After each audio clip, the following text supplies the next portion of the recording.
તો વાત કરીએ આપણે વડોદરાની। વડોદરામાં ભારે પવનના કારણે અનેક વિસ્તારોમાં વૃક્ષો ધરાશાયી થવાની ઘટનાઓ સામે આવી રહી છે। આવી જ એક ઘટના અટલાદરા વિસ્તારમાં બની, જ્યાં સ્વામિનારાયણ છાત્રાલય બહાર રોડ પર એક મોટું ઝાડ અચાનક ધરાશાયી થતા નીચે પાર્ક કરેલી કારને ભારે નુકસાન થયું। સદનસીબે આ ઘટનામાં કોઈ જાનહાનિ થઈ નથી। વડોદરાના અટલાદરા વિસ્તારમાં આવેલા સ્વામિનારાયણ છાત્રાલય બહાર ભારે પવનના કારણે એક મોટું ઝાડ અચાનક રોડ પર ધરાશાયી થયું હતું।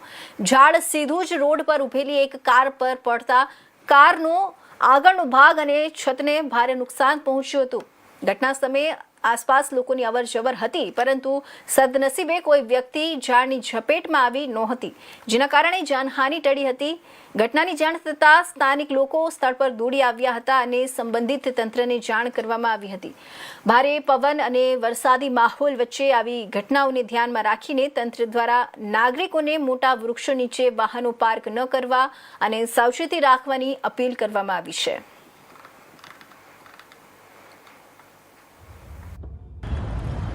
આજે બી અટલાદરા વિસ્તારમાં એક ઝાડ પડી ગયું, એના નીચે ગાડી આવી ગઈ।